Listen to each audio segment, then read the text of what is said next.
January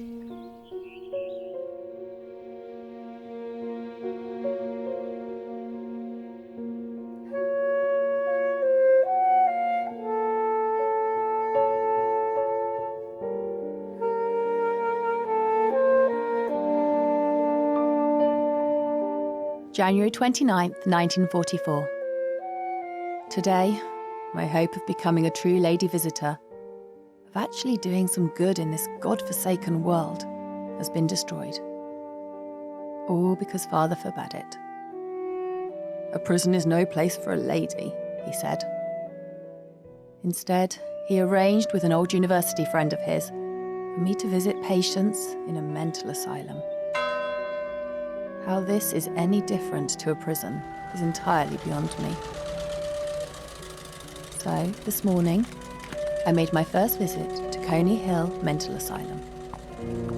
It's a place filled with the misery of the world. A place where I wonder whether hope can ever exist.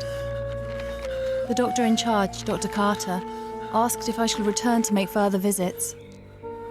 How can I not? But yet, how do I enter that place time and again? How shall I sleep tonight? I feel certain my dream shall scream for the poor souls in there.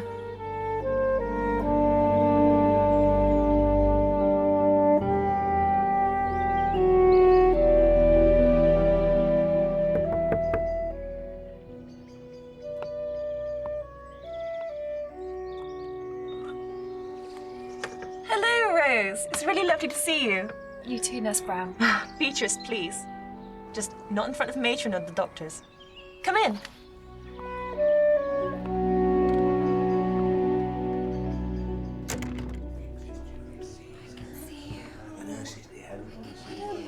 She thinks she's got a baby. My baby. Don't let her.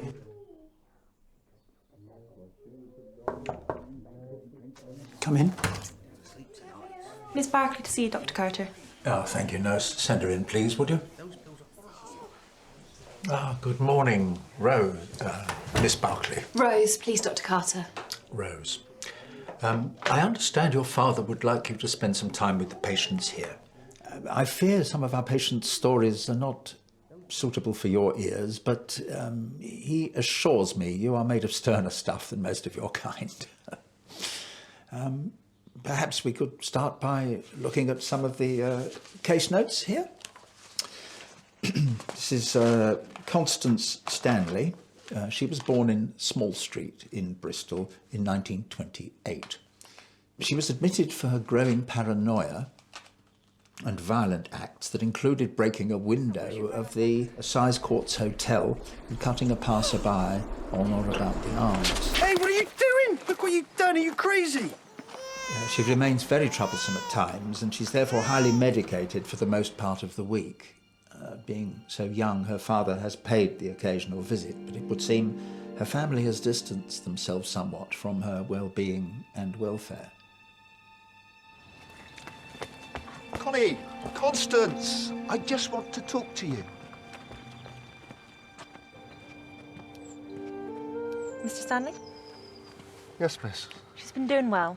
We have reduced her medication as she's been far calmer in recent weeks. And so far, there have been no aggressive outbursts. You've reduced it. It's a good thing, Mr. Stanley. But what if she's sick again? We are here to help.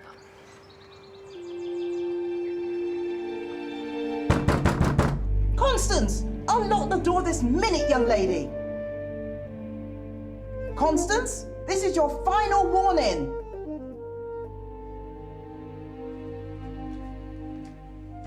Nurse Brown! Nurse Brown! Matron wants you right away. Constance Stanley has gone and locked herself in the boiler room, and she won't come out. Constance!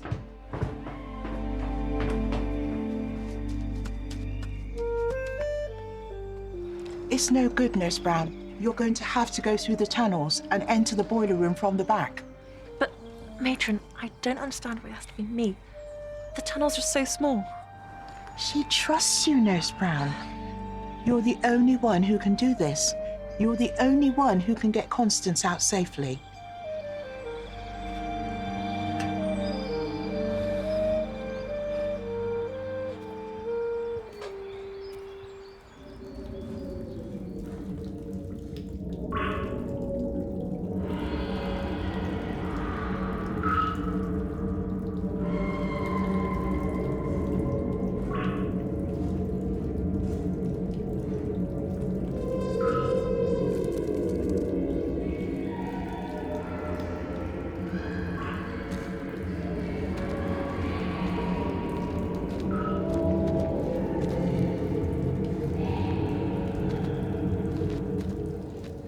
Would you like me to read on, Miss Rose? Yes, please do. I should care to hear more of this young girl's situation. July 19th, 1943, Constance was found to be wandering the hospital grounds with no intended purpose in the middle of a thunderstorm. December 24th, 1943, Constance appeared to be quite recovered from her violent tendencies of previous reports. But on Monday, she attempted to strangle Dr. Solomon. Constance, let go at once!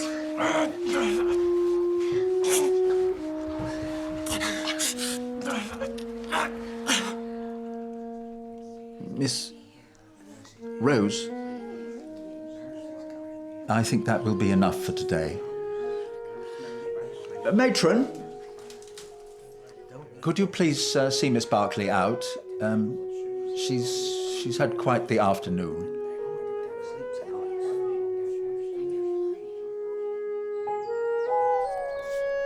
Tomorrow I will meet Constance. How do I even begin to understand this child's mind? Should I be frightened of her? I now know what she's been capable of in the past. How do I give her a chance with that in my mind?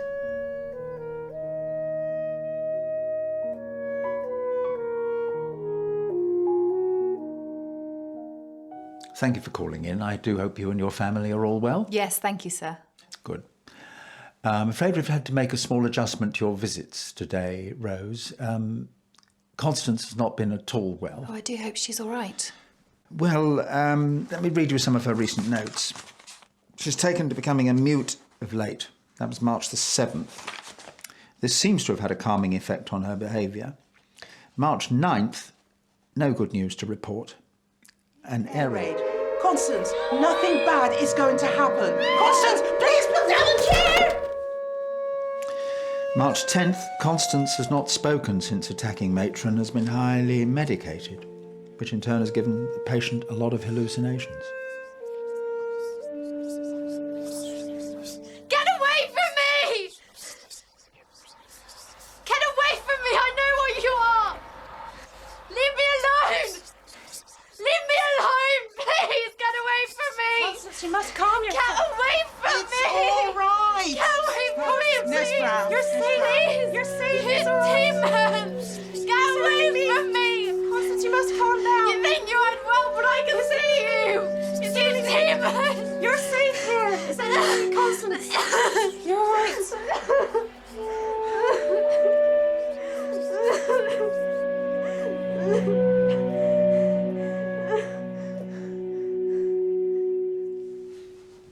Good morning, Rose. Good morning, Doctor. How are you this morning?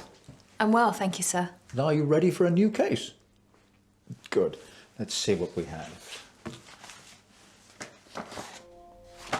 Miss Cynthia Dash. Born in Chipping Sodbury in 1925. About 4 months ago, she suddenly refused to go to work because she was afraid of meeting people. It just doesn't make any sense. Cynthia, what are you afraid of? Why won't you even see Joyce? Your friends won't keep coming. Please, Cynthia, just come and say hello.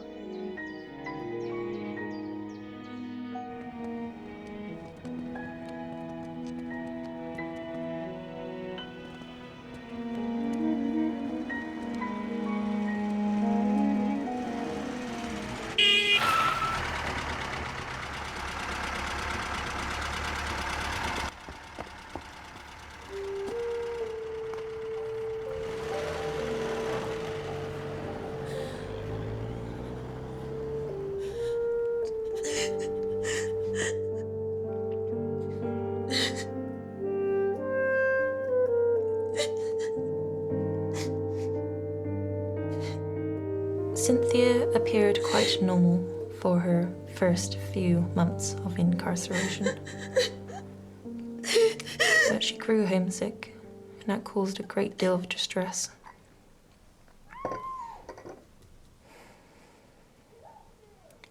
I know she is sick, but I really must say, I find Cynthia to be quite lovely.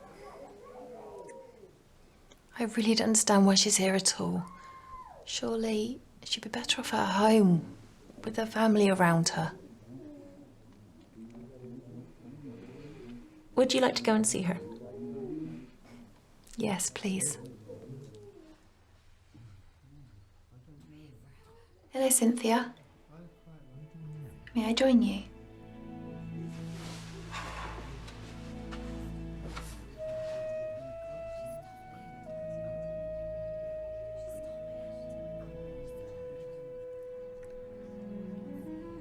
Thank you for coming to see me. It's nice to see people. I mean, I see people in here. But you're different. You're from out there. Would you like to be out there?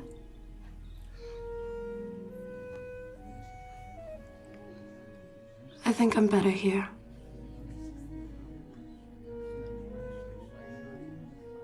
Constance has a visitor.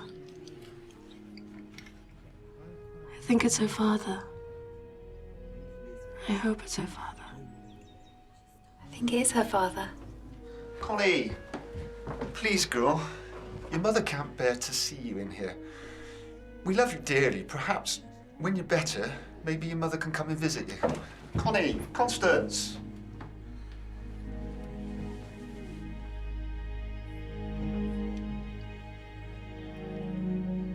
How's your week been, Cynthia?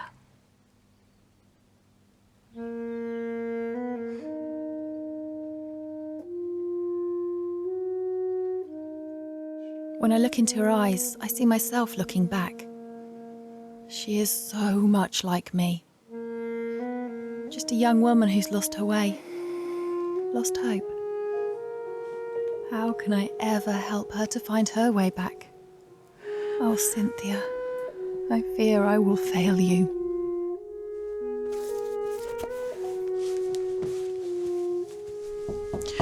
Yes?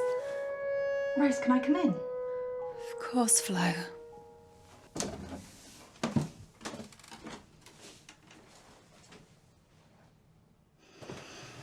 How was any patient?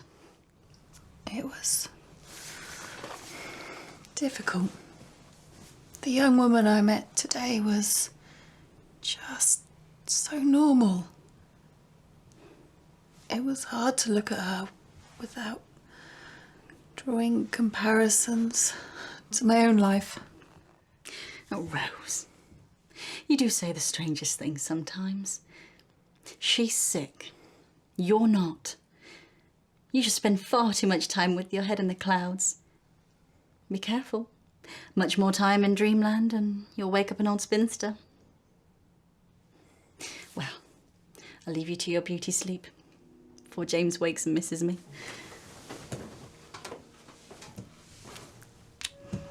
Good night, sweet girl. Good night, Flo. Thanks for coming in.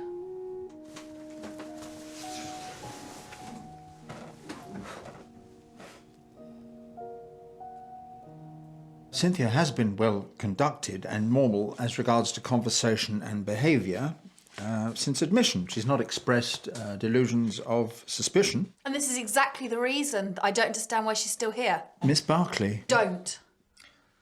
Rose, you must understand that for all her presentations, Cynthia is not a well girl. 30th of September 1943. She's given no evidence of mental disorder since admission, but 6th October 1943, since last note, patient has been emotionally distressed. Talks of wanting to go home. She's been receiving a great number of letters from relatives. I think these have made her homesick. So you see, Rose, despite what you've seen, she isn't a well young lady.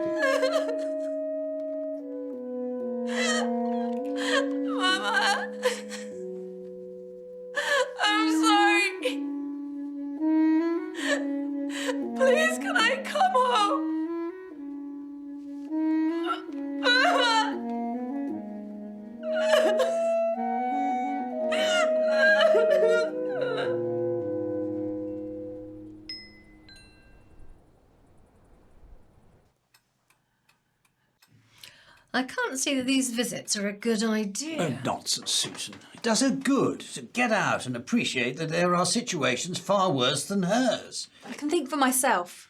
And besides, I'm needed there. Well, I can't see why. It seems like such a horrible place. I'm sure she can cope with a little less beauty in her life, Mother. Just be grateful she was too late to be a suffragette. Isn't that right, Rose? Can you imagine what the neighbours would The thing think is, about it's that? all been arranged. Rose will continue to go to Coney Hill for as long as Carter feels she's useful. But, Rose, you must try and be a little more ladylike. Carter phoned me, and he told me how you'd spoken to him about a patient. But, Father,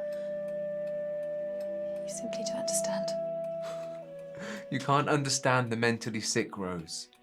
We all know you like to think you're saving the world, but you're wasting your time. Have you even tried? The people in that asylum could just as easily be me or you. Rose, they're nothing like us. To you, maybe, but not to me.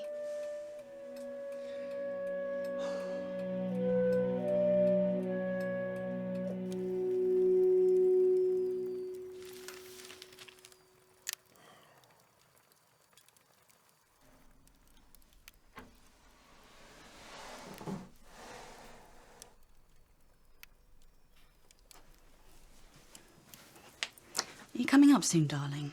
Hmm? Yes. So I can tell him tomorrow's okay then? Huh? Nothing. I was just trying to get your attention. James, I'm worried about Rose.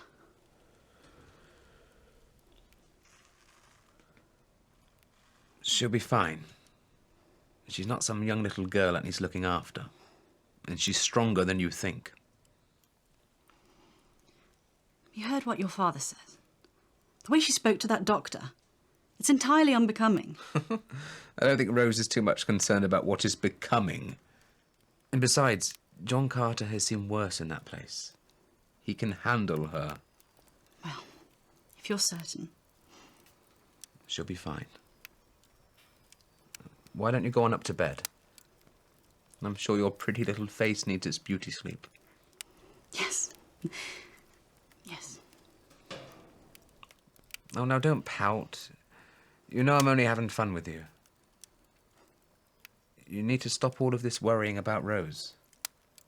She'll be fine. Go on up and I'll join you soon.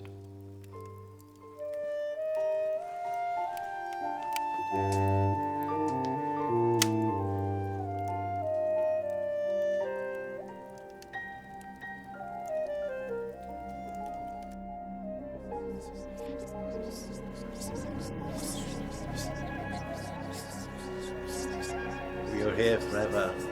No one loves you, Cynthia. They're never going to let you go.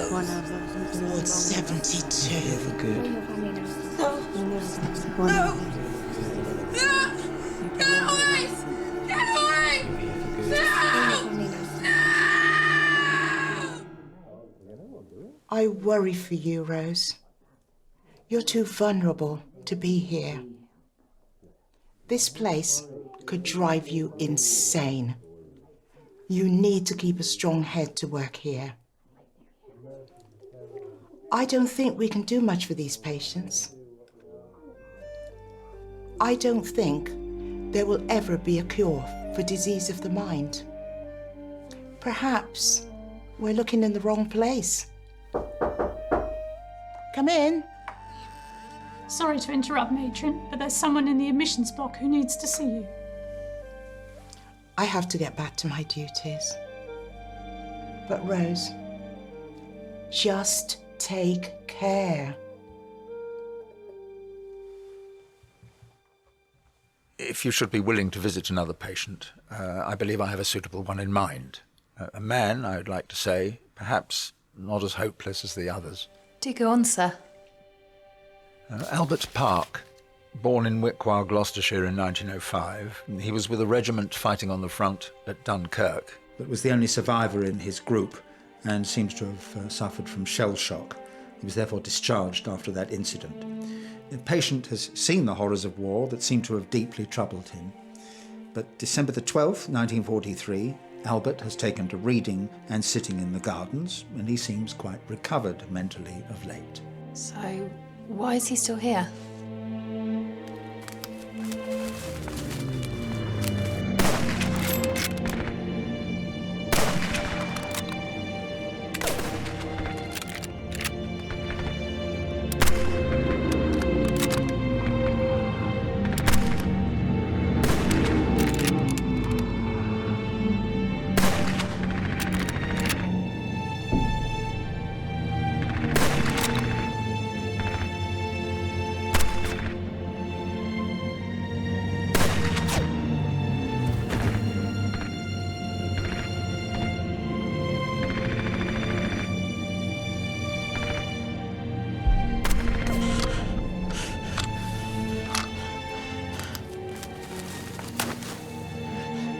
No.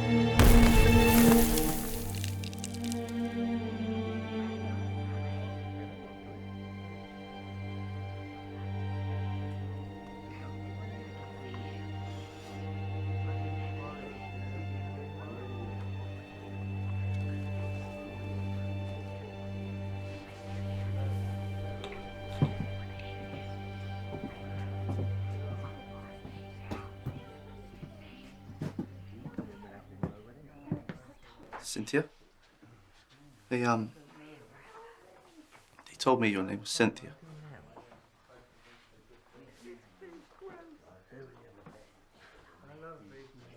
I hate you!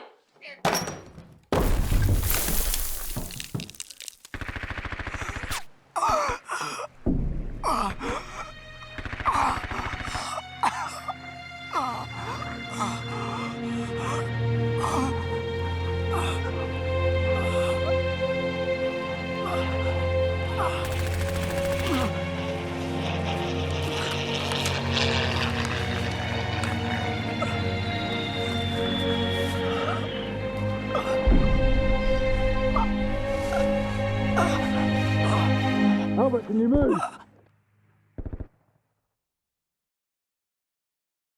Foxy, get up! There's too many!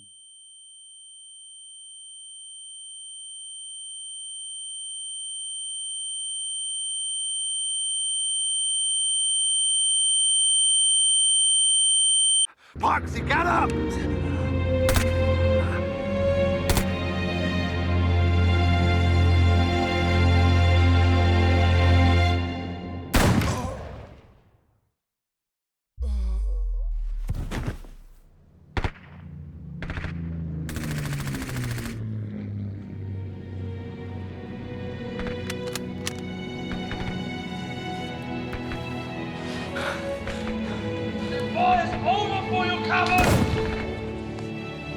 If you come out now, I will spare you a painful death. We have you surrounded, cowards.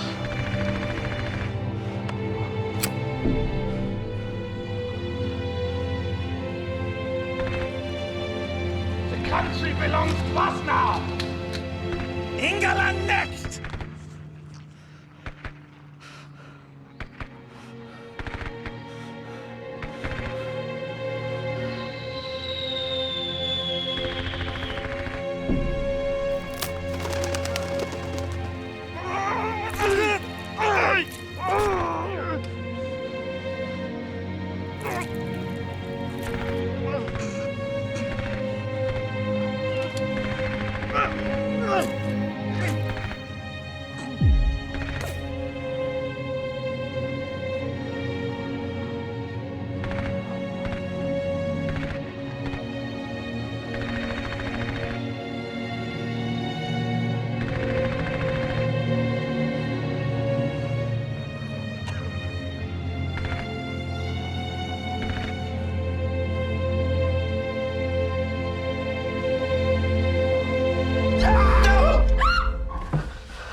May I join you?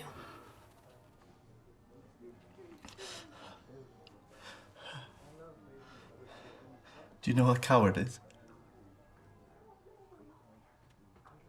Yes, I believe so. You're looking at one. Fine example of a coward. Why would you say such a thing? I should have died with my brothers. Instead, I'm here, in this place, because I ran away. I left them. I left them cold, dying in that hellish place. I froze. I didn't do enough. I mean, I should have... And how many monsters did you kill? How many of that evil man's army did you stop? Too many. So much death and pain. Well, that doesn't sound cowardly to me.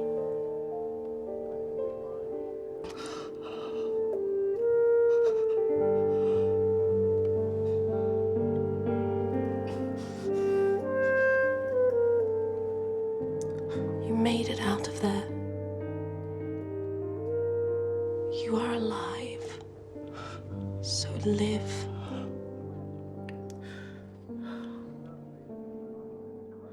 And how are you finding your time with Cynthia, Rose? I find her to be generally well. Occasionally a little under the weather, a little upset. But nothing that cannot be understood. Well, please be careful, Rose. Your compassion is admirable, but it wouldn't serve you well to start empathising with these patients. We're not here to be their friends. However, your observations do seem to be concurring with ours. Here we are, Cynthia, 7th of January, 1944. Cynthia seems quite recovered mentally. 4th of February. She was emotional and hysterical one day recently, but now seems fairly well again. She's had some days of being quite bright and cheerful, other days emotional, usually after visitors. I think she just misses her family and friends. She's not here for a holiday, Rose. She's here because she's sick.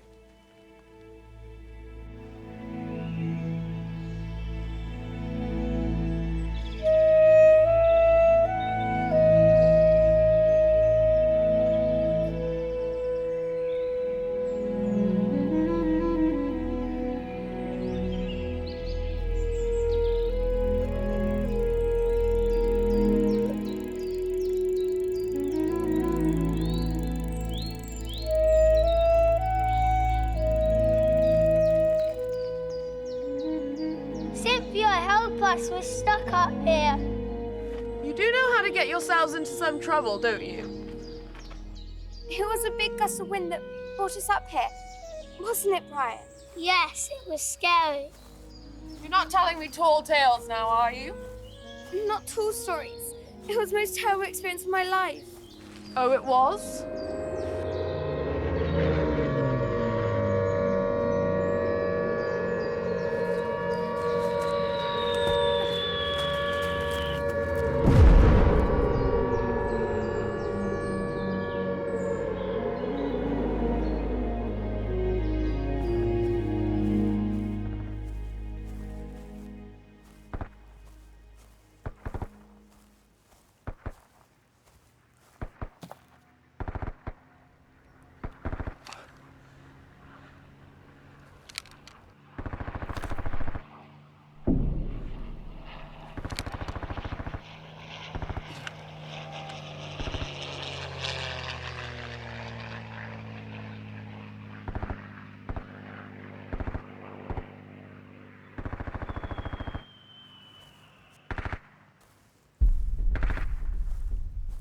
Albert, something wrong?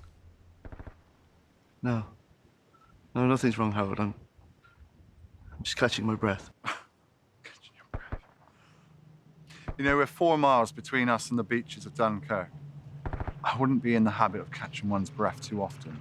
So I look straight to you. What the bloody hell are you doing? Albert, you really need to tell me if there's something wrong. There's nothing wrong. It's just this place. The noise, the explosions, the screams. It digs into you. You know, into your skin, into your bones. Look at home. Albert, the trick is don't let it get to you. Don't let it get to you up here.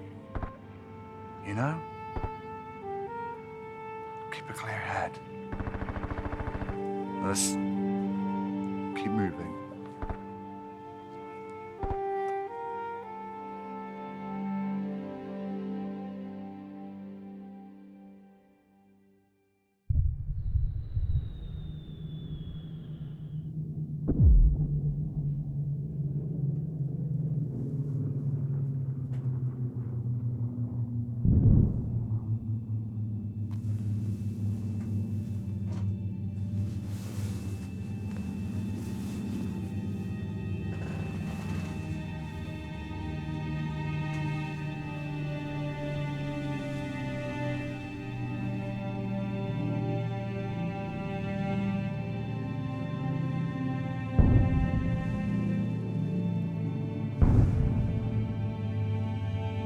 Have you seen, Albert?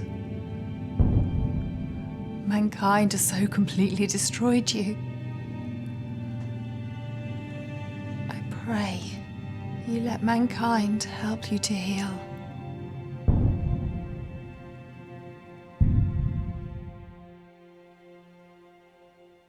Albert! Albert, can you hear me? Foxy, get up! Albert, can you move?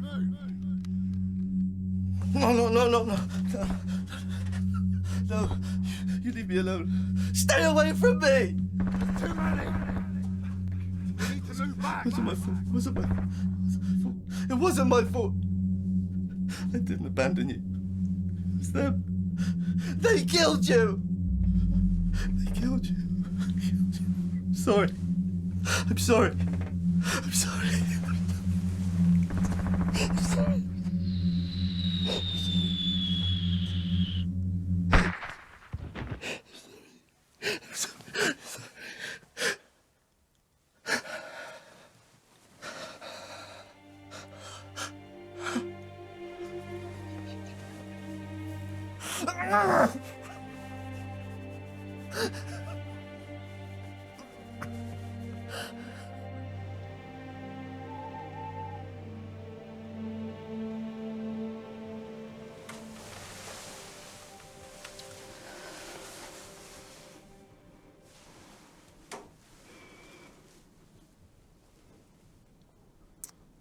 Dear Lord, please look after my girl and keep her safe. Help her to resist the demons that attack the minds of the lost. Amen.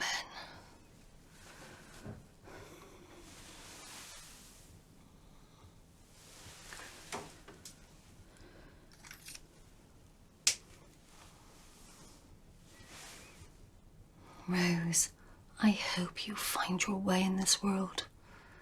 I do so worry for you.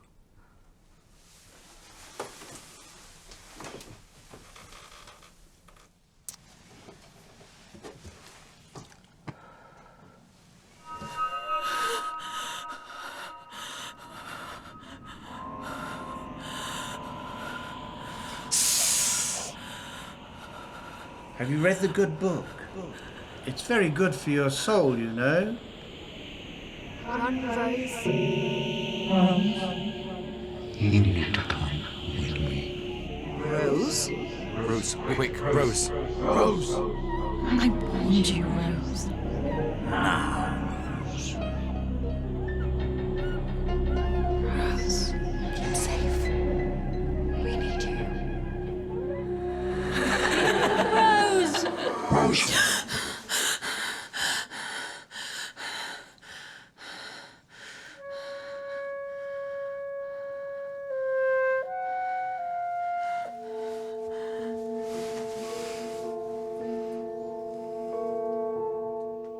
Have a good day, darling. I'll likely be home late tonight, Mother. I have a big case to prepare for. All right, my love. And what are today's activities, Rose? I'm due at the asylum this morning. I can't deal with talk about the asylum anymore. I have an urgent matter I must speak to Dr. Carter about. Rose, please make sure you don't make a nuisance of yourself. Oh, I think John Carter can handle her. Right, I'm off. I'll see you all later.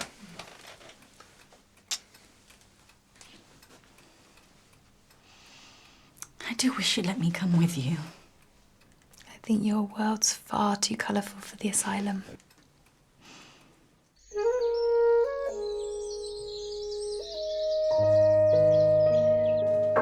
Excuse me, sir. May I please speak to you about Cynthia? Oh, so you've seen her already? I had hoped to talk to you before you did. I understand she hasn't been as well as usual, but to see her today... Well, I understand your concern, Rose, but the reality is that Cynthia is really not very well. She has been mentally deteriorating. Let me read you some of her notes. 1st of June, not so well. She's confused in conversation and emotional. 18th of June, she seems more childish and fatuous than previously. She's confused in conversation and unable to express what she wants to say. I appreciate you've now been with us for a year, but we're the medical professionals and you really must listen to us if you wish to continue your visits here. But I don't think you understand the fact 5th November 1944. No improvement. If anything, a slow deterioration marked by increasing childishness and fractiousness. Anyway, you keep giving the medicine and 1st December 1944. Condition deteriorating. She is demented, untidy and solitary, and her habits are becoming degraded. 26th of January 1945. She is untidy, solitary, usually mute, and a typical schizophrenic. 20th of February 1945. Has been impulsive and troublesome. Transferred to Ward 72.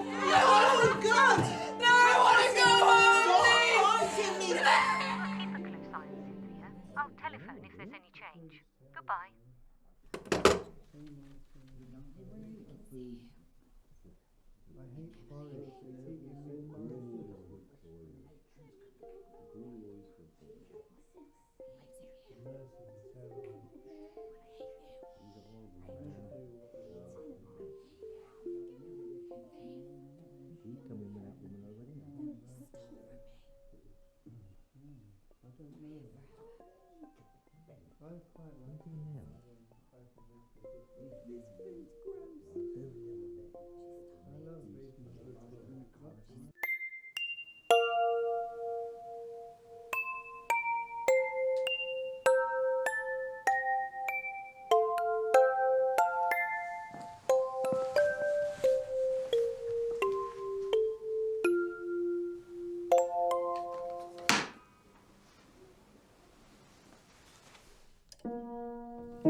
How are you doing, Rose? You don't want to start that conversation. Susan and I are worried about you. You needn't be. Is being at the asylum really any good for you? Susan and I are really worried about you, Rose. The last thing you need is to get tangled up in their worlds in there. What say you call off visiting? Even for a while, until you feel better. I'm not going to feel better, Florence. Only people who are unwell can feel better. I am angry. I am angry that there are people locked up in there whose only crime was to feel sad. I am angry that there is absolutely nothing I can do to change that. I am angry. I am tired of banging my head against walls, coming up against men who won't listen to me simply because I'm a woman. Can you imagine how that feels? Knowing nothing you say or do can ever make a difference, no matter how hard you try.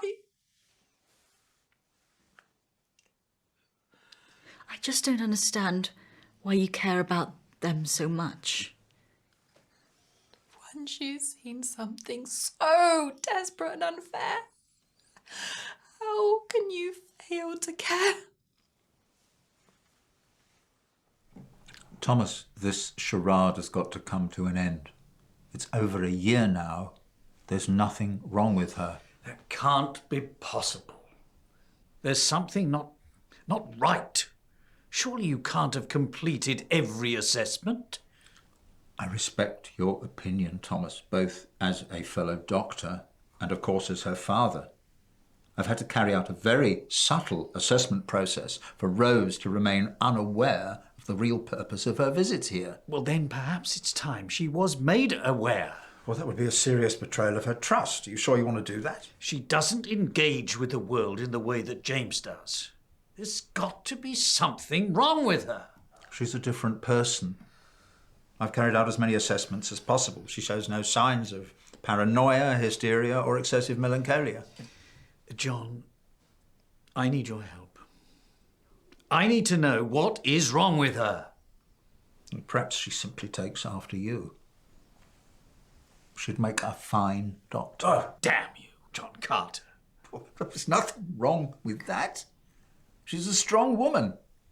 That's a fine thing to be in this changing world.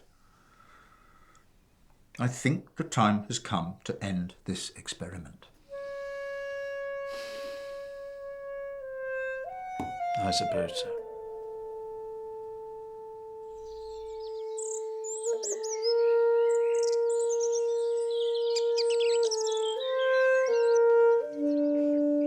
I wish you'd let me style your hair. I don't need a fancy hairdo where I'm going. I still don't understand why you keep going back. Who else is going to? Exactly. It always sounds so horrible, so desperate. You don't need to be there. No one would choose to be. How do you walk back in week after week? I don't think I could. If I don't fight for them, who will, Flo?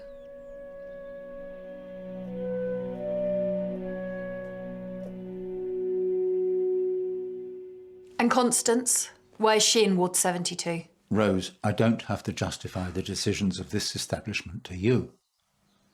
But since you've been so dedicated to some of the patients here, I will share some insights into the decisions we've been forced to make. Constance. January the 3rd, 1945. Constance has been much better behaved of late. January 27th, 1945, patient went into a fit of rage when her mother came to visit. What do you expect? She hardly ever visits. February the 11th, patient remains unpredictable in her mood. February 24th, patient again went into a temper when a visitor went to offer her an embrace.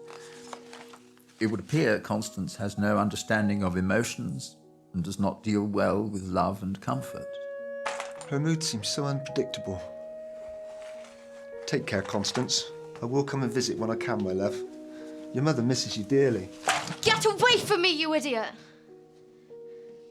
I don't need your love or stupid visits. March the 4th, patient very poorly this past week is liable to impulsive violence. Rose, I'm afraid this will have to be your last visit here. I'm afraid I feel that this relationship cannot continue. Nurse Brown, could you please see Miss Berkeley out?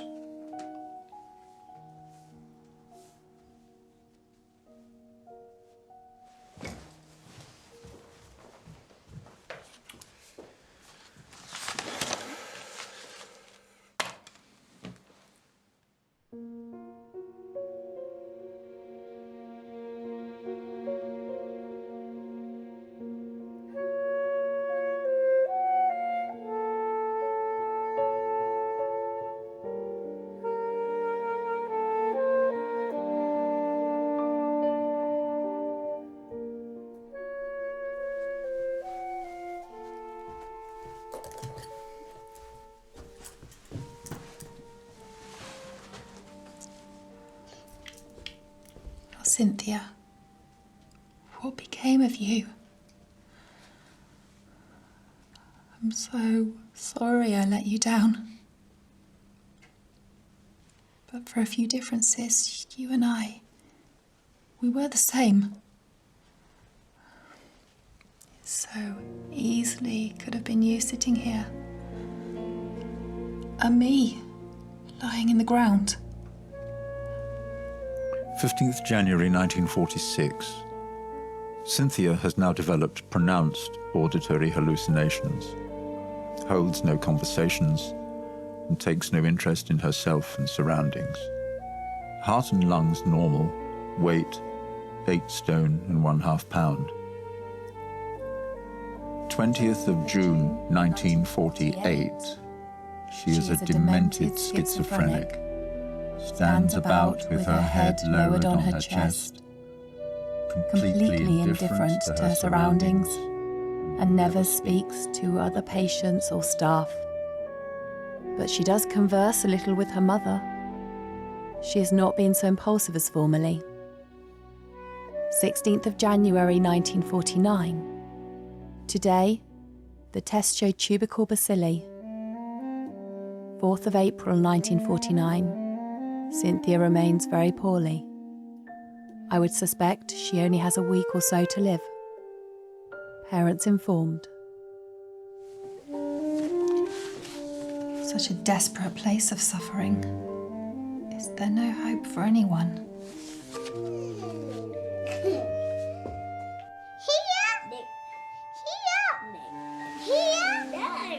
Come along, girls. Your grandfather won't be happy if you turn out like your mother. Why, Mummy? You are strong, brave girls. People are frightened of what they don't understand. A time will come when women will be treated as equal. It has to. But until that time, we will always frighten people. But you must speak out. You must shout for what's right, for those that don't have a voice. For we are strong, brave women. Why don't they have a voice, Mummy?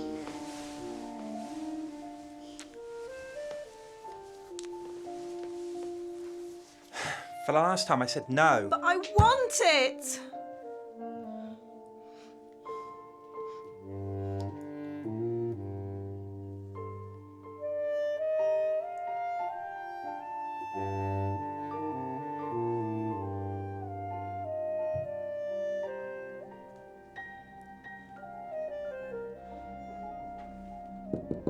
Cynthia? Cynthia? No, Albert. What are you doing? I want to see Cynthia. Cynthia is not very well. What have you done to her? Let me through. Cynthia is very poorly, Albert. Go back to your room. Cynthia! Albert, no! Albert! Don't take her away from me! Yourself. Don't you take her away from me! Cynthia! No, Albert! Cynthia! Albert! Cynthia! No! Cynthia! No! Let me go! Calm down! Don't touch me! Calm yourself! Don't touch me! Don't touch me! Dr. Carter!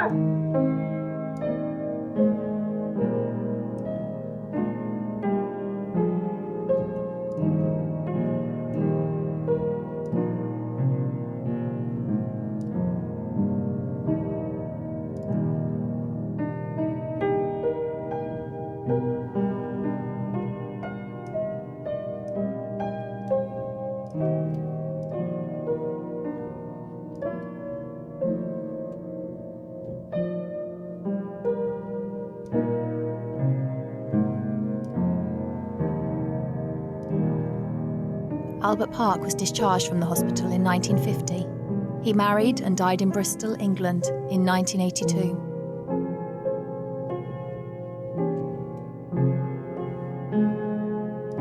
Cynthia Dash passed away on April 16, 1949 from tuberculosis.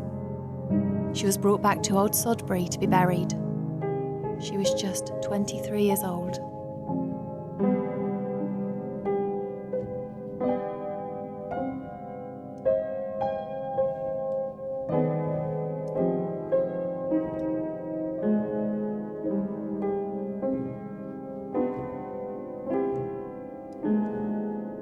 Constance Stanley was a patient in the hospital for 3 more years. She was discharged in 1952, having made a full recovery. She died in 1978 in Dursley, England.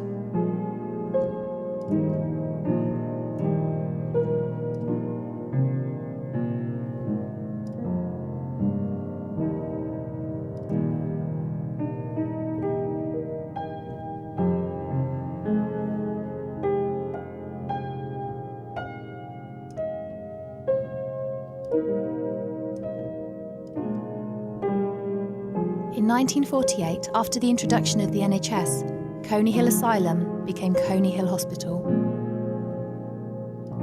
Coney Hill Hospital closed its doors forever on the 31st of December 1994.